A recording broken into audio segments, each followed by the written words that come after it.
deciding to take a timeout defensively. They'll have 2 remaining as we step aside here in this first quarter.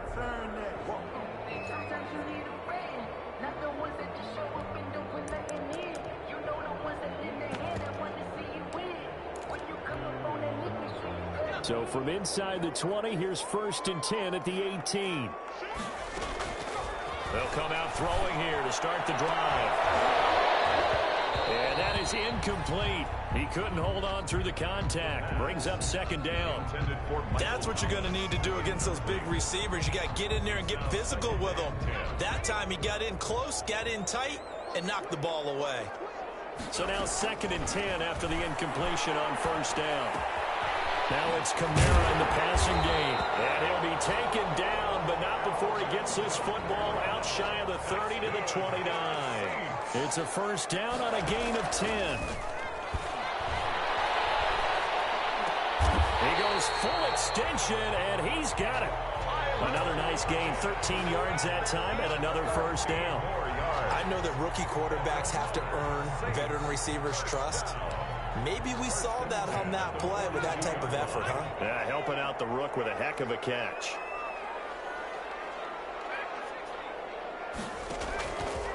They'll look to throw here on 1st down. He'll air it out deep for Thomas. A battle for it, and it's intercepted. Carlton Davis picks it. And a big turnover there as his guys will get the football back. What a start defensively. Your offense goes out, gets the touchdown, and then you get the interception. Just perfect. How about the discipline that they showed on defense? Because after the offense scored to go up 7-zip, you would think they might be a little extra aggressive trying to get back at them. Instead, they read their keys well. When they took the shot downfield, they were more than prepared for that one. And a short gain here across the 10 to the 12. Quincy Wilson in on the stop.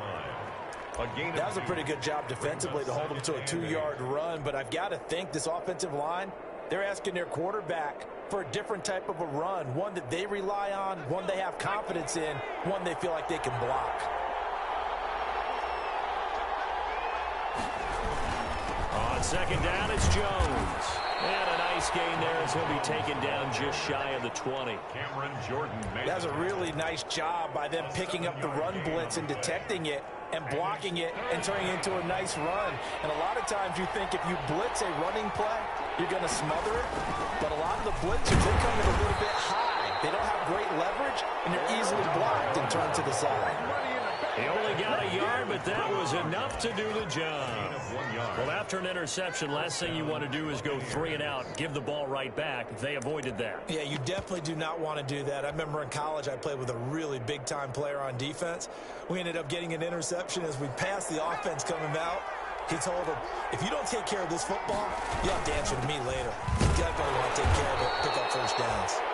And a short gain there as he'll get it up only to about the 24. Zach Bond there on the tackle. Yeah, I don't know if it's exactly a win-win, but if you're on offense, you'll take that kind of a run, all right? It was kind of stacked up, found a little bit of yardage, and frankly, they're pretty close to staying on schedule on offense. The playbook is still open for the coordinator. And he takes us up to the 40-yard line before being corralled. 15 yards on the play, 1st down. One thing's for sure, this defense has to figure out how to stop the ground game. He's eating them up here in the first quarter. It looks like they have to go to different forces, aren't they? The conventional things aren't working too well. So I remember a coach of mine saying way back when a back's having a great game, you've got to get the ball out of his hands. See how far he can run without the ball. And what he meant was takeaways, knock it loose, because maybe you can't just stop him with just regular tackling. 2nd and 8 at the 42-yard line.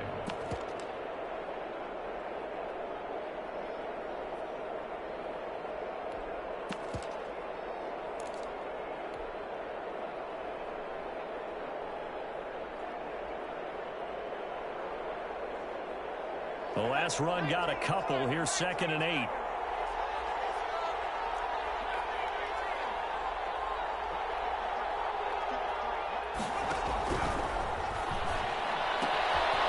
Now this one to his running back out of the backfield. And he'll go down, but not before getting this inside the 30. A gain there of 30 big ones. A gain of 30. And a Buccaneer first down.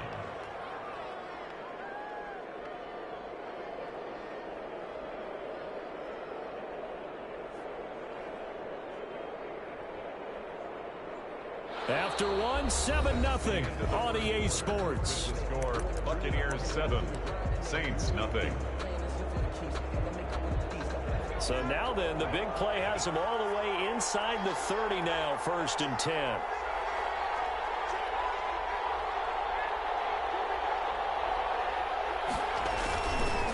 Jones. And just no chance of turning the corner. He can only get back to the line of scrimmage. 2nd and 10 coming up. No gain on. I know that speed is the hallmark of today's NFL game, but the key to good rushing defense is still having your linebackers set the edge.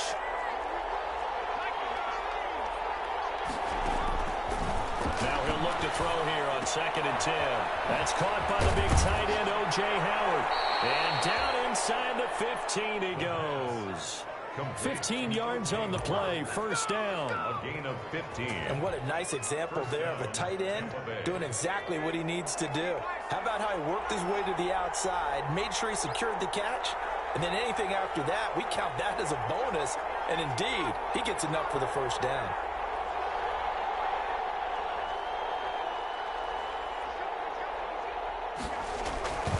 Now a 1st down carry by Jones. And he's into the end zone for a Tampa Bay touchdown. Ronald Jones, his 10th touchdown of the season, 2nd of the game. And the Buccaneers here finding a way to stretch their lead. And it's good to make it 14-0. Makes the score, Buccaneers 14, Saints nothing. McCann's got it teed up.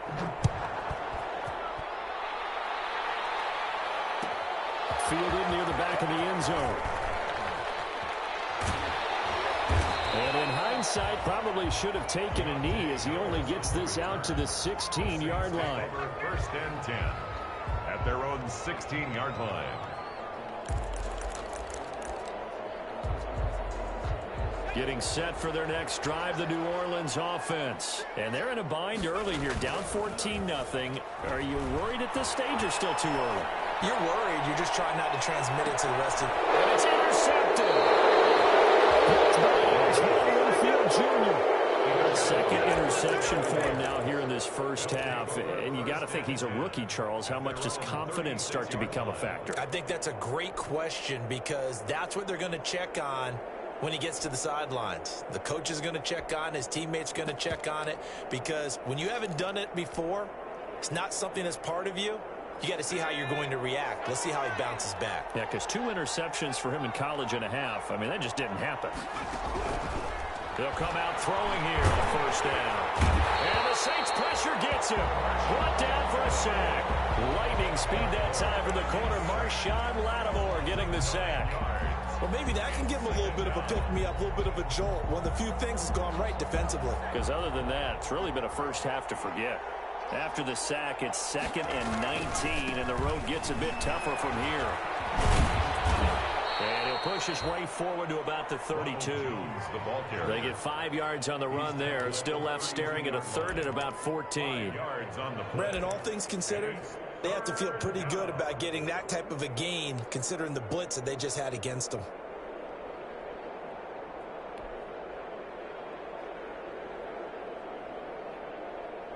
And for the Saints here on 3rd down, an extra defensive back on the field.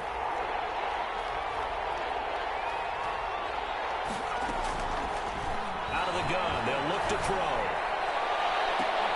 And he's caught on the sideline, but he's not going to have a 1st down. They say he was out of bounds. So a big call there that brings up 4th. So on now is the Clemson man, Bradley Pinion, to punt this one away. Deontay Harris deep for New Orleans. And now a low liner. I think he mishit it. Not good at all. Punted just 24 yards there. And the Saints will take over with a 1st down and 10. 46-yard line.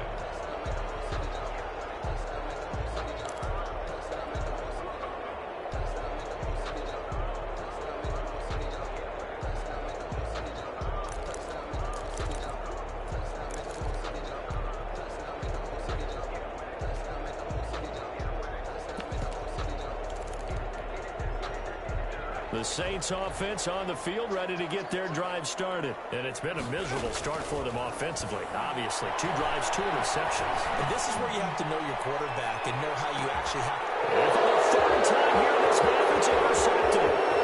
Picked off down at the 2. And it's a good return here as he'll get all the way up close to the 35. So his struggle is just continuing here in the first half, throwing the football. Charles, now 3 interceptions. And they don't feel like they're just great plays by the defense. There's a sense that maybe he's a little careless with the football now. So some of the great coaches in the past, you know, they've always said, I can't teach you, obviously, because you're not listening. So maybe the bench can teach you. He's got to be careful now. He might get pulled. And he'll get this one up to about the 39 here. The ball carrier. It's a pickup of 4, and it'll bring up 2nd down. Well, on every play call, you realize it's not going to go for a touchdown. So a lot of your calls are setting things up for maybe later in the game, trying to establish the inside run with toughness now, hopefully get to the perimeter later. And let's face it, you could do worse than a 4-yard run on 1st down. And able to get a couple as he's across the 40 to the 41. Watching that play unfold and watching him complete it brought back memories of doing all those pursuit drills to make sure you don't over-pursue and let a guy get a cutback lane on you. He did that very well. You praised him on tape yesterday for the angles that he takes to the ball. Took a great angle right there. The Bucs on 3rd down. They've been okay, 2 for 3 thus far. This is 3rd and 4. 2 minutes to play, first half. It's 14-0. A reminder, once we hit halftime, as we do all season, we'll send it down to Jonathan Coachman in Orlando. He'll have all the stats and scores from games in progress around the NFL. The best multitasker in the business, the coach. And he brings this up to the 46. Good enough for the first. Give him the 3rd down conversion, 5 yards on the play. Well, someone's been having a good game so far, and you know something? A lot of it's been power running. They decided to turn him loose again on 3rd down, didn't they? They did indeed. He delivered the tough yards. They'll run on 1st down. It's Jones. And taking it across midfield and inside the 45. They picked up 5 yards last time. Now they double it and get 10 here. I think they like this drive a little bit better there, partner. Running game helping out, picking up some of the slack. Because remember, the last drive they went 3 and out. Now a handoff as they run left side. And they go backwards here, losing yardage back at the 48-yard line. That'll be a loss of 4 yards on the play. And that's going to make it 2nd and 14.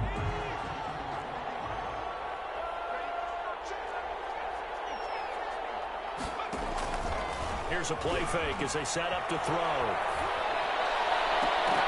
Oh, the rookie nearly had the pick. Probably should have had it. 3rd down now. You're down 2 touchdowns. You just know defensively you absolutely have to come up with a big play. That nearly was one right there. Looked over at the sideline immediately after the drop and just saw the dejection. They felt it. They thought he had it. Unfortunately, couldn't come up with it.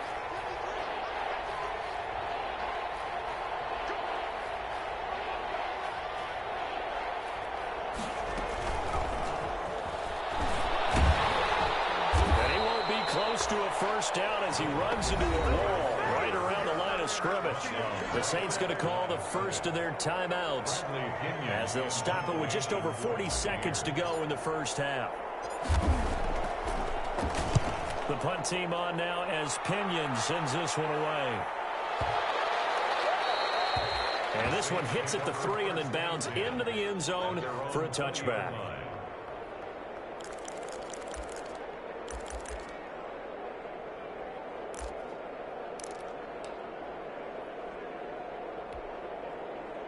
Getting set for their next drive, the New Orleans offense. And you're under a minute to go in the half, a first half that hasn't been particularly kind to you. How do you think they'll play this? I think the smart approach is to run out the clock, lick your wounds at the half, and see if you can come up with a strategy to play better in the second. But there's also something to challenging your offense right here. You know, hey, guys, you help dig this hole. See if you can get us out of it a little bit before the half runs out. Let's go make some plays. After the incompletion, here's 2nd and 10 from the 20.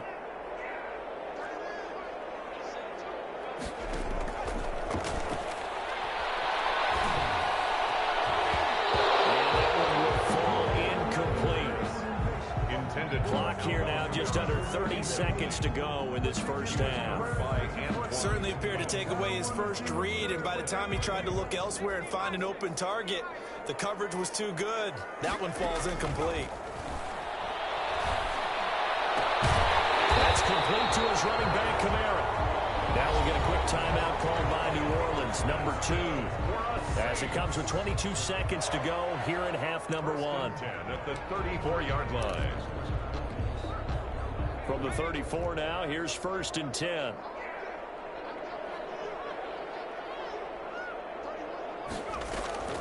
On play action, they'll throw. Looking long for Thomas. That's caught inside the 20. And finally, he is out of bounds, but not before taking it down near the 15.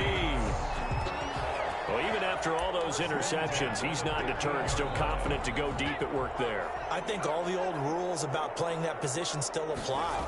If things go wrong, you still act like you're the best player out on the field. You still carry that supreme arrogance with you and continue to fire the ball. I've seen guys have games like this, and this is where you find out if you're great or not. Can you overcome some interceptions and still lead your team to victory?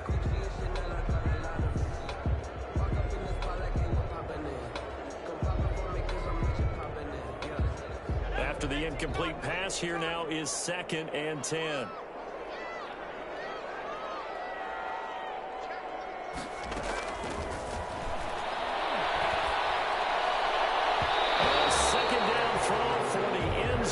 It's incomplete. Tyler Lockett was the target there. And that'll make it 3rd down. Antoine Winfield.